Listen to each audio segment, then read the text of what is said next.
قال النبی صلی اللہ علیہ وسلم خیر الناس قرنی ثم الذین یلونہم ثم الذین یلونہم ثم یأتی من بعدهم قوم یتسمنون ویحبون السمن ویشهدون قبل ان يسألوها او كما قال علیہ الصلوۃ والسلام رواہ الترمذی۔ معزز بزرگان، دوستو اور عزیز ساتھیو، یہ حدیث تقریباً ہر جمعے کے خطبے میں سنتے ہیں، خیر امتی قرنی ثم الذین یلونہم ثم الذین یلونہم، اور بہت مشہور بات ہے کہ نبی کریم صلی اللہ علیہ وسلم کا زمانہ، جس کے بارے میں آپ صلی اللہ علیہ وسلم نے فرمایا کہ وہ زمانہ، وہ قرن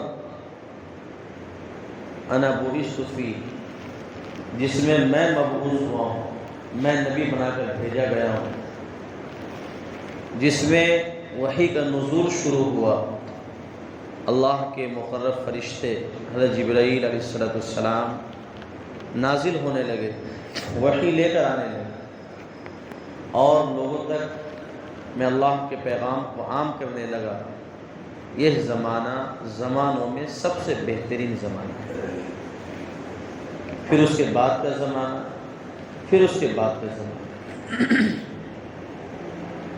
معزز بزرگان، یہ تو بالکل حق ہے اور صحیح ہے کہ نبی کریم صلی اللہ علیہ وسلم کا زمانہ سب سے خیر والا، سب سے برکت والا،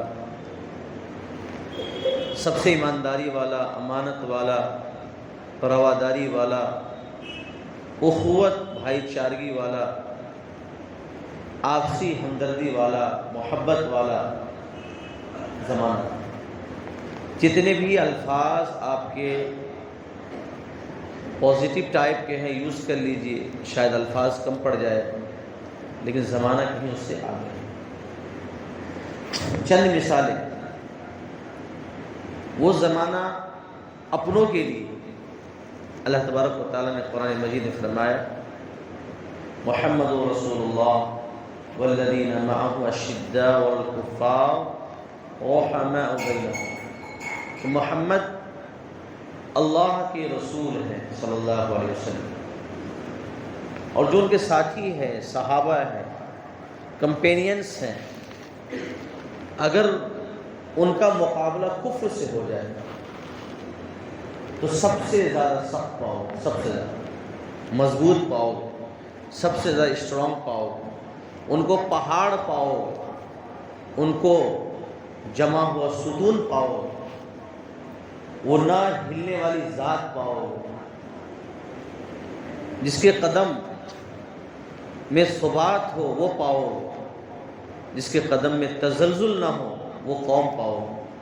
اور اگر آپسی بات آتی ہے آپس میں رحماء بینہم، تو ان سے زیادہ رحم دل پاؤ گے ہی نہیں۔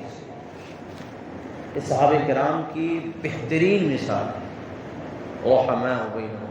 اللہ تعالیٰ نے بہترین الفاظ سے صحابہ کرام کے رحم دلی کو ذکر فرمایا، ان کے دل میں جو نرمی ہے اللہ تبارک و تعالیٰ نے ان کو بیان فرمایا کہ آپسی بات آتی ہے ان سے زیادہ کسی اور کو رحم دل نہیں پاؤ۔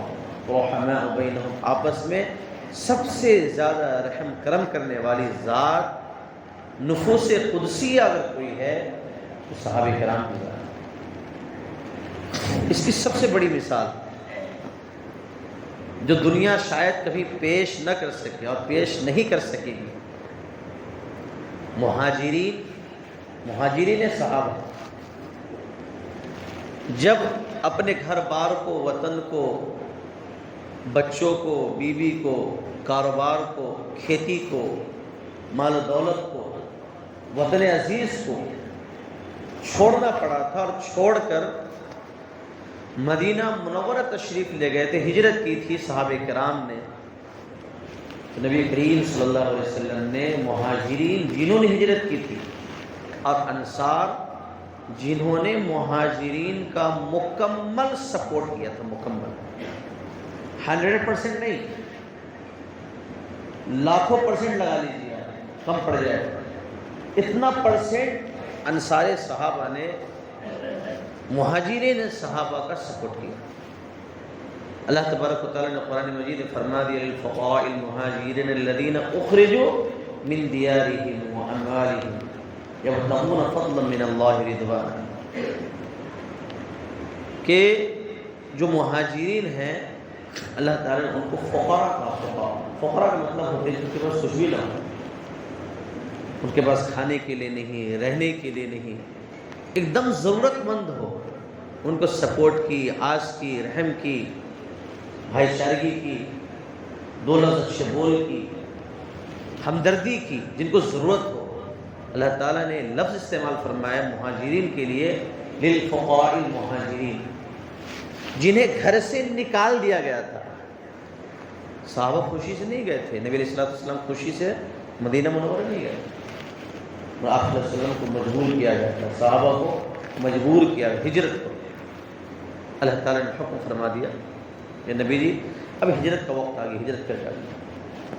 یہ صحابہ کرام اللہ تبارک و تعالیٰ نے ادھر فقراء کہہ رہے ہیں اور ادھر رحماء کا سرٹیفکیٹ دے رہے ہیں، اور انصار صحابہ جو ہیں وہ رحماء ہونے کا سب سے اعلیٰ معیار دکھلا رہے ہیں۔ وہ بھی دکھاوا نہیں ہوتا ہے نا، چلو دکھاوے میں جو ہے آدمی 10,000 کے لاکھ خرچ کر دیتا ہے، 5 روپے کی جگہ 50 خرچ کر دیتا ہے، نہیں، صحابہ انصار صحابہ نے جو دکھلایا قابل رشک ہے، قابل عمل ہے۔ 1000واں حصہ بھی ہم کر ڈالے تو شاید اس کا کچھ حصہ ہمیں مل جائے۔ انصار صحابہ نے کیا کیا تھا؟ انصار صحابہ میں اور مہاجرین میں نبی علیہ السلام نے مواخات کا رشتہ پیدا کیا تھا۔ مواخات کہتے ہیں اس کو اللہ تعالیٰ نے قرآن مجید میں ذکر فرمایا ہے، انما المؤمنون اخوہ، انما المؤمنون اخوہ، کہ مسلمان تمام کے تمام بھائی بھائی ہیں۔ انما المؤمنون اخوہ، اور صحابہ کرام نے اللہ کے صلی اللہ علیہ وسلم نے مواخات کرایا، یعنی بھائی چارگی پیدا کرائی، بھائی بھائی بنا دیا۔ یہ مہاجر صحابی، یہ انصاری صحابی کے بھائی ہیں، یہ ان کے بھائی ہے، یہ ان کے بھائی ہیں، یہ ان کے بھائی ہے۔ اللہ اکبر! انصار صحابہ نے جو رویہ، جو سلوک، جو برتاؤ، جو بہترین معاملہ کیا ہے، ایسا کیا ہے کہ انہوں نے کہا کہ میرا یہ گھر ہے، آدھا گھر تمہارا، یہ میرے باغات ہے، آدھا باغ تیرا، یہ کھیت ہے، آدھی کھیتی تیری، یہ تجارت ہے، آدھی تجارت تیری۔ یہاں تک کہ تاریخی روایات میں بات آتی ہے اگر کسی صحابی کے پاس 4 بیویاں تھیں، انصاری صحابی کے پاس، تو 2 کو طلاق دے دی اور کہا کہ آپ ان 2 سے شادی کریں۔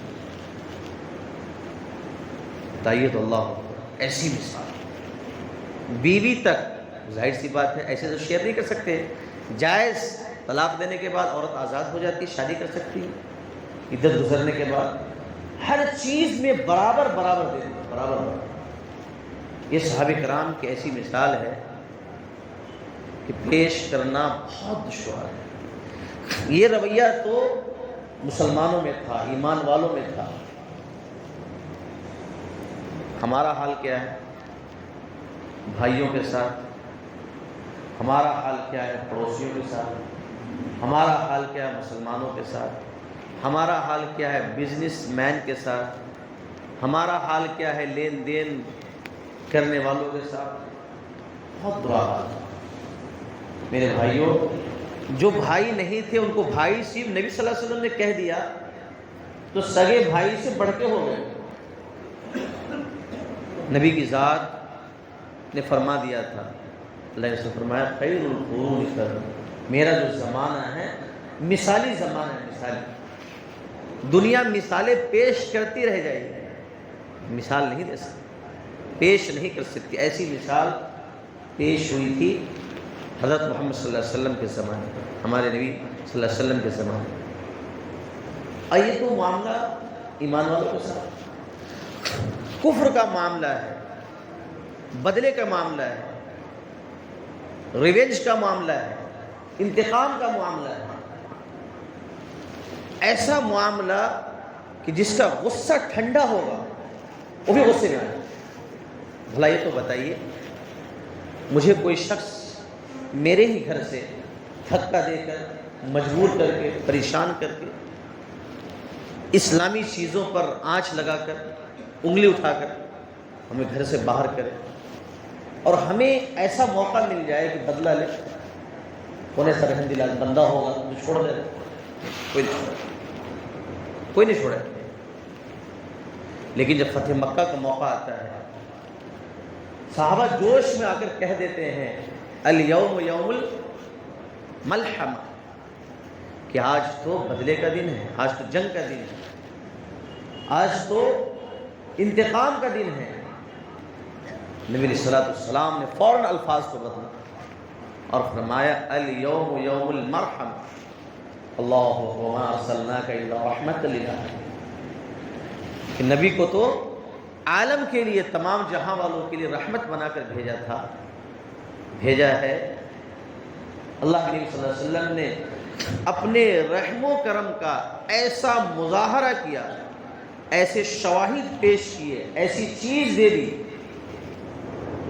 کہ دنیا میں مثال تو بہت مشکل ہو چکی۔ جانی دشمن، گھر سے نکالنے والے، جان اسلام کو خطرے میں ڈالنے والے، اسلام کو پیچھے دھکیلنے والے، اسلام کے چراغ کو بجھانے والے، اسلام کے در پہ پڑنے والے، آپ صلی اللہ علیہ وسلم کے بیٹیوں کو طلاق دلانے والے، آپ صلی اللہ علیہ وسلم کے گھر والوں کو قتل کرنے والے کی کوشش کرنے والے، خود نبی کریم صلی اللہ علیہ وسلم کے خلاف پروپیگنڈا کر کے آپ صلی اللہ علیہ وسلم کو قتل کرنے والے، پھر بھی آپ کیا فرما رہے ہیں الیوم یوم المرحمہ، کیا آج تو رحم کا دن ہے۔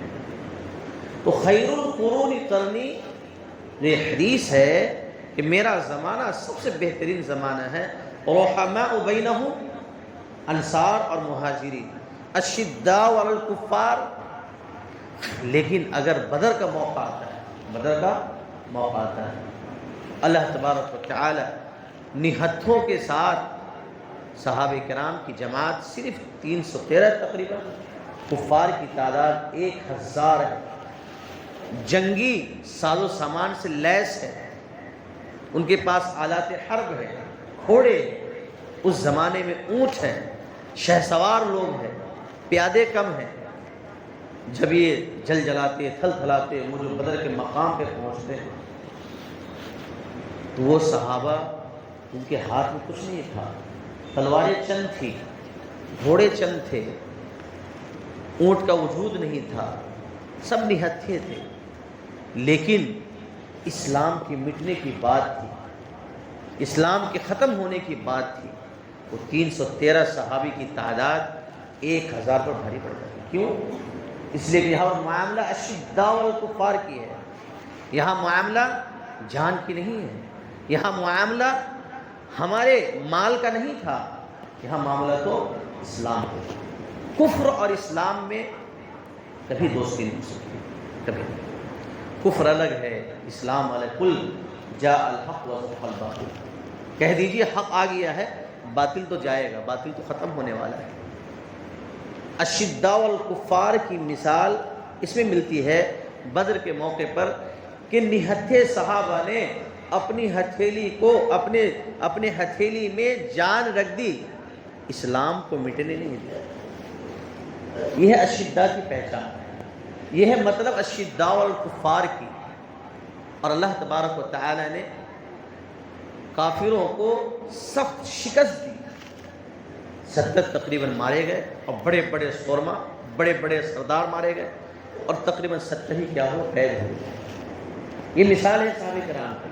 میرے بھائیوں، یہ جو قرآن مجید میں ہے اشداء الکفار رحماء بینہم، جو آپ کے سامنے پیش کی گئی، رحماء ہمدردی اپنوں کے لیے بھی ہے اور ہمدردی غیروں کے لیے بھی ہے، لیکن اس کا موقع مناسب، وقت برقرار ہونا چاہیے، وقت ہونا چاہیے اس کے لیے۔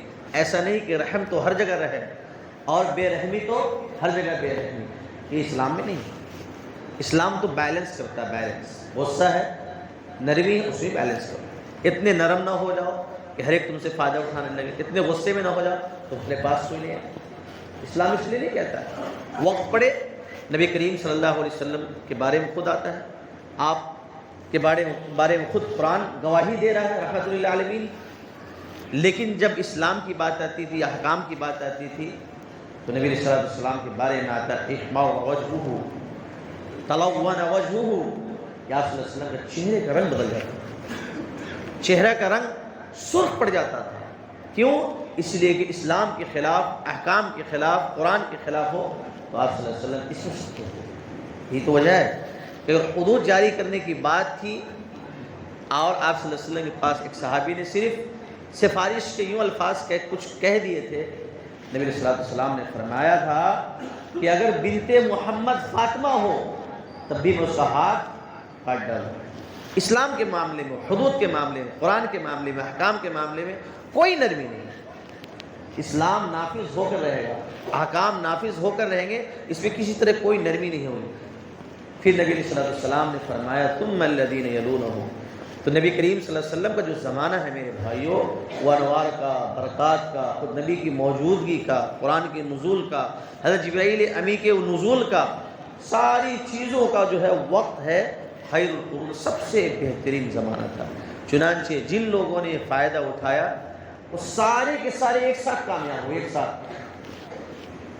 ناکامیابی کا تصور ہی ختم رہا، اور جن لوگوں نے مخالفت کی ایک ساتھ سارے کے سارے کیا ہو گئے؟ ناکام ہو گئے، اور اتنے ناکام ہو گئے کہ اللہ تعالیٰ نے قرآن مجید میں فرما دیا تبت یدا ابی لہب، ہلاک ہوا، ہاتھ ٹوٹ گئے کس کے؟ ابو لہب کے۔ کون ہے یہ؟ آپ صلی اللہ علیہ وسلم چچا ہے، لیکن مخالفت پر آ گئے تو ہلاک ہو گئے، برباد ہو گئے۔ موافقت پر آ گئے، اسد اللہ الغالب بن گئے۔ حضرت حمزہ رضی اللہ عنہ، نبی صلی اللہ علیہ وسلم نے خطاب دیا اسد اللہ، اللہ کا شیر۔ تو یہ ہے نبی کریم صلی اللہ علیہ وسلم کی موافقت، اور یہ ہے نبی کریم صلی اللہ علیہ وسلم کی مخالفت۔ جس نے مان لیا اس نے بہت پایا، خیر کا پورا وافر حصہ پایا، اور جس نے مخالفت کی وہ پورا کا پورا خیر اس نے کھو دیا، وہ جہنم کی طرف چلے گئے اور جنت کی طرف چلے گئے۔ آئیے آگے بڑھتے ہیں۔ پھر نبی صلی اللہ علیہ وسلم نے فرمایا ثم الذین یلونہم، ہمارے بعد کا جو زمانہ آئے گا وہ زمانہ وہ بھی ٹھیک ہوگا تھوڑا سا۔ پہلا تو سب سے اچھا زمانہ ہے، اس کے بعد کا زمانہ اس سے کم ہوگا، اس کے بعد کا زمانہ اس سے کم ہوگا، یعنی دھیرے دھیرے شر آئے گا، شر۔ خیر اب ختم ہوگا۔ نبی کریم صلی اللہ علیہ وسلم کے مکمل زمانے میں خیر ہی خیر ہے، شر کا وجود نہیں ہے، فتنے کا وجود نہیں ہے۔ اور چونکہ آپ صلی اللہ علیہ وسلم کو بذریعہ وحی ساری چیز بتلا دی جاتی تھی، کوئی منافق ہے تو آپ کو معلوم ہے، کوئی مخالف ہے تو آپ کو معلوم ہے، کوئی جنگ آپ کے خلاف سازشیں کر رہا ہے تو آپ کو معلوم ہو جاتا ہے۔ ساری چیزوں کا وجود آپ صلی اللہ علیہ وسلم کو بذریعہ وحی اللہ تبارک و تعالیٰ بتلا دیتے تھے، یہ صحیح ہے، یہ غلط ہے، یہ ہو رہا ہے، یہ ہونے والا ہے، یہ نہیں ہونے والا ہے، ساری چیز کی خبر اللہ تعالیٰ دے دیتے تھے۔ لیکن خبر کا جو سسٹم تھا، خبر کا جو تسلسل تھا وہ منقطع ہو گیا ہمارے نبی صلی اللہ علیہ وسلم کی دنیا سے جانے کے بعد۔ تو بعد کا زمانہ بہتر زمانہ ہے، اور پھر بعد کا زمانہ ثم الذین یلونہم بہتر زمانہ ہے۔ اس کے بعد تعبین کا زمانہ کہہ لیجئے، تبع تعبین کا زمانہ کہہ لیجئے، یہ زمانہ چونکہ یوں کہہ لیجئے کہ اوریجنل جو مال ہے، اوریجنل مال، اوریجنل جو چیز ہے، اوریجنل جو پروڈکٹ ہے وہ صحابہ کرام، کون ہے؟ صحابہ کرام۔ اور اس کے بعد والے سب کون ہیں؟ وہ کاپی کرنے والے، جتنی اچھی کاپی کی اتنا اچھا بنا رہا۔ تو اس کے بعد والے سب سے بہتر کا زمانہ، اس کے بعد والا زمانہ، چونکہ ان کے کاپی کرنے میں زیادہ تاخیر نہیں دی، زیروکس پر زیروکس کرتے جائے کیا ہوتا ہے؟ سیاہی مٹنے لگتی ہے۔ کیا ہوتی ہے؟ سیاہی مٹنے لگتی ہے نا۔ تو ہم لوگ بہت بعد کے ہیں۔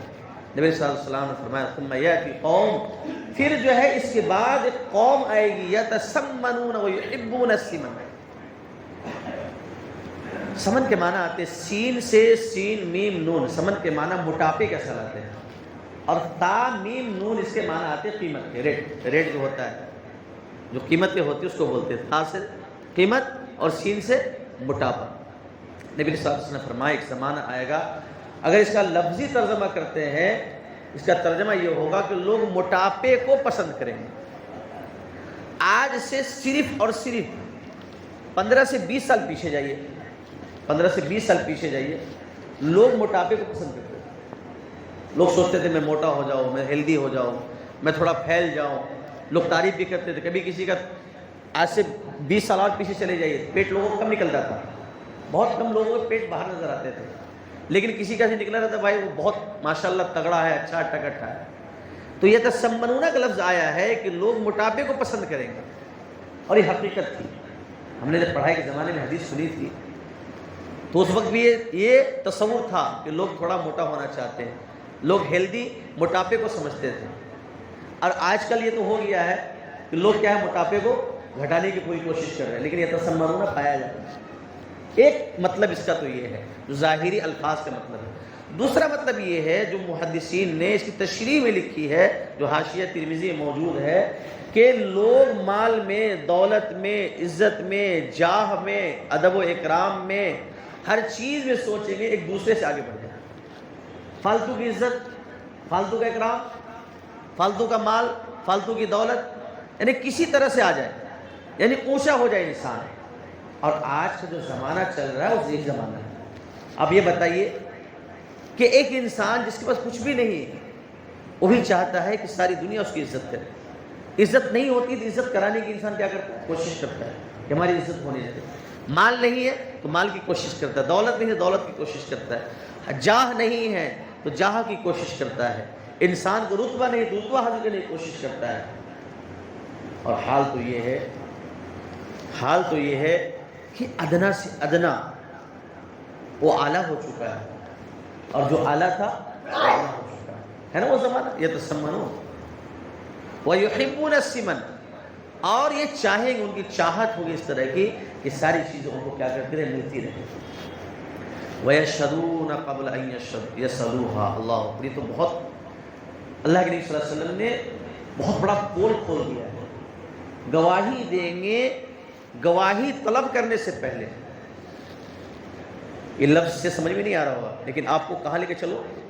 کورٹ کے سامنے لے کے چلو، کورٹ کچہری کے سامنے چلے جائیے، پولیس اسٹیشن میں چلے جائیے، 1000 لائن سے گواہ کھڑے ہوئے ہیں۔